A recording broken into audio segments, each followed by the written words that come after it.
নমস্কার বন্ধুরা, শুভ সকাল। এখন কিন্তু ঘড়িতে বাজে 9:45 আর 9:45টার সময় দেখো তোমাদের একটু বাইরের ওয়েদারটা দেখালাম। খুব সুন্দর প্রকৃতি, একটা সুন্দর সবুজে সবুজে ঘেরা। তোমরা তো জানোই আমার ঘরে দরজা খুললে এরকম সবুজময় দেখতে পাই। তো যাই হোক, চলো বাইরেটা দেখা হয়ে গেল, এবার ঘরে যাই। ঘরে গিয়ে সব কাজ টাজ আছে, তো চলো।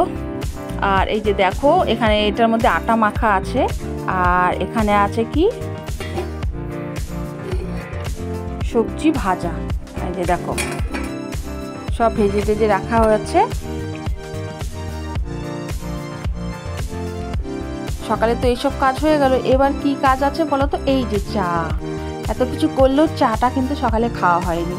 তো চলো আগে চা করে চা খেয়ে নিই, তারপরে সব খাওয়া দাওয়া হবে। তো 2 কাপ চা করে নিলাম আমার জন্য আর রুদ্র বাবার জন্য। আর সকালবেলা প্রথমেই যেহেতু আমি লিকার চাটা খাই, তো ওই জন্য দেখো 2 কাপ লিকার চা করে নিয়েছি। চলো চা খেয়ে তারপরে কথা বলি। সকালে তেমন কোনো কাজ টাজ কিছু করিনি, ঘর দুয়ার ঝাড়টাটা দিয়ে বাসি ঘর জল টল করে খালি টিফিনটা করে দিলাম। যেহেতু কালকে রাতে আটা মাখাটা ছিল আর ভাজাটাও ছিল, কাল রাতে আর রান্না করা হয়নি, এই জন্য রুটি আর ভাজাটা করলাম। এখন আমি স্নানে যাব, পুজো দেবো।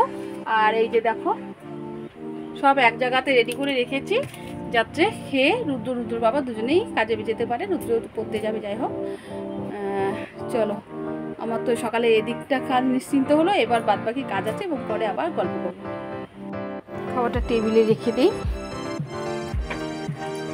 কালকের আবার জিলাপিও আছে, আর যে থাক।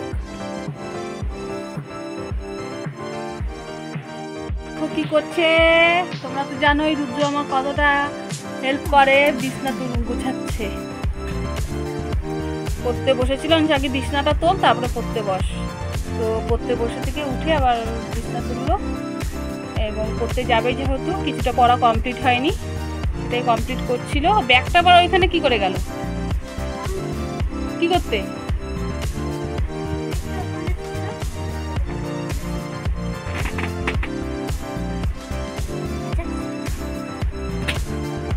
টান টান করে নে, তারপরে পড়। এরপরে দেখো কাকিমা কোথায় যাচ্ছে। আমার ছোটো কাকিমা আমাদের বাগানে যাচ্ছে। তোমরা তো জানোই আমাদের ঘরের সামনে একদম কলা বাগান, কচু বাগান সব আছে। তো কচু কাটতে, তো কাকিমা অলরেডি কিছুটা কেটেছে তার জন্য। তো কাকিমা যে কেটেছে, আমি বললাম তাহলে আর একটু বেশি করে কাটো। চলে এসেছিলো, তারপরে আমার কথাতে আবার গেল। তাহলে আমিও একটু কচু রান্না করবো। আর তোমরা তো সবাই জানো যে আমি কচু খেতে ভীষণ ভালোবাসি, আর তার মধ্যে বাড়িতে এরকম কচুর শাক আছে যেটা চুলকায় না কখনো, খুবই ভালো লাগে খেতে। তোমাদের তো আমি এর আগেও বলেছি। তো দেখো কাকিমা গেছে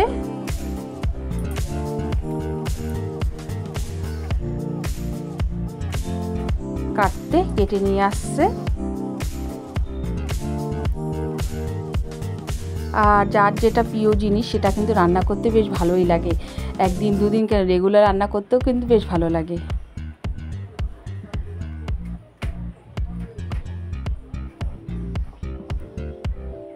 আর কি ডাগাগুলো বেশ মোটা মোটা আছে, হয়েছে অনেক দিন যাবত মানে কাটা হচ্ছিল না। তো দেখো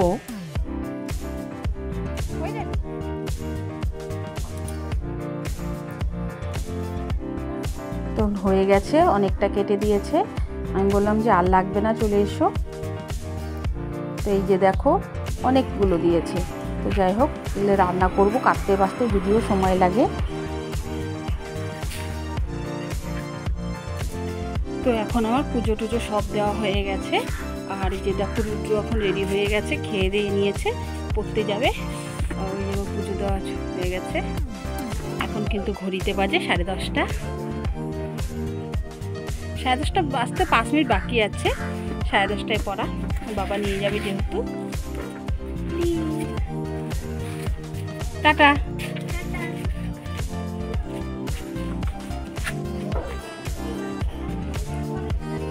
তো চলো বন্ধুরা, কচুর শাকটা বাইরে থেকে ঘরে নিয়ে চলে আসলাম। এবারে যে দেখো কাটতে লেগেছি, আর কচুর শাক কাটতে বড্ড বেশি সময় লাগে। তো আমি রান্নাটা এখনও বসাইনি, কচুর শাকগুলো সবগুলো কেটে নিই তারপরে।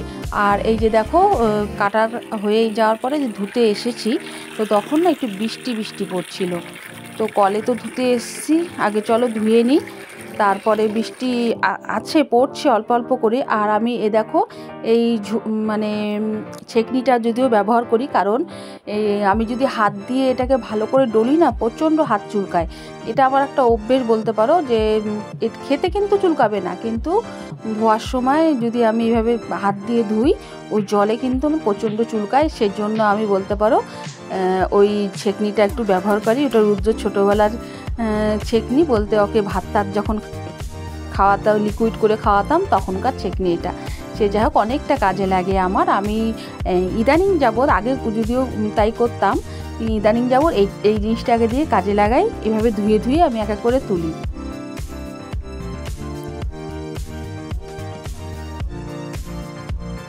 তো চলো ধুয়ে দিয়ে তারপরে আবার রান্না বসাবো। এখনো রান্না বসানো হয়নি, এটা রেডি করে নিয়ে তারপরে রান্নাটা বসাবো। বেলাটা কিন্তু অনেকটা হয়ে গেছে, প্রায় 11:30টার মতন বাজে। এই যে দেখো একবারে তিনটা জিনিস বসিয়ে দিয়েছি। এদিকে ভাত, এদিকে কচুটা সেদ্ধ বসিয়ে দিয়েছি, এদিকে ডালটাও বসিয়ে দিয়েছি। আর একটা জিনিস দেখো, এই যে হাতের কি অবস্থা হয়, মানে কচু খেতে যেমন ভালো লাগে, কাটলে দেখো পুরো হাতটা কালো হয়ে যায়। তো যাই হোক, কচুটা বেশ দেখো জল কত ছেড়েছে, কিন্তু আয়রনটা তো আছে, জানোই তোমরা কচুতে উপকারিতা।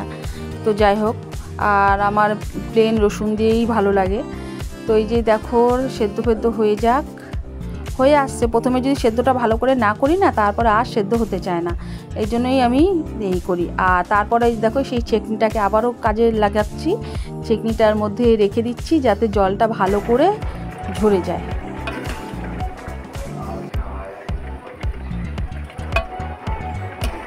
এটার মধ্যে রাখলে জলটাও ঝরে যাবে। তারপরে আমি এদিকে রেডি করে নেব কি বলো তো, কাঁচা লঙ্কা। হ্যাঁ, তোমরা তো জানো এই কচুর শাকে একটু ঝাল ঝাল না হলে ভালো লাগে না। আর আমি এর আগেও বলেছি কাঁচা লঙ্কার পরিমাণটা একটু বেশি দিই, কিন্তু অর্ধেক বেটে দিই, দেখো খুব একটা মিহি করে বাটি না। আর কি করব বলো তো, রসুন দেবো। হ্যাঁ, রসুনটাও আমি একটু থেতলো করে নেব, কিন্তু রসুনগুলো আমি দেখছি খুব একটা ভালো স্মেল আসলো না, হয়তো বিদেশি রসুন নাকি। যাই হোক, এই যে ফোড়ন দিয়ে নিলাম, রেডি হয়ে গেল আমার কচু শাক। আমার এই ভিডিওগুলো তোমাদের কেমন লাগছে অবশ্যই তোমরা কিন্তু কমেন্ট করে জানাবে, তোমাদের কমেন্টে অপেক্ষায় রইলাম। আর এই যে দেখো ডাল ভাত, এটা কালকের একটা তরকারি ছিল, সব নিয়ে খেতে বসে গেছি। তো আজকের মতো ভিডিওটা এখানে শেষ করলাম। তোমরা সবাই ভালো থেকো, সুস্থ থেকো, টাটা।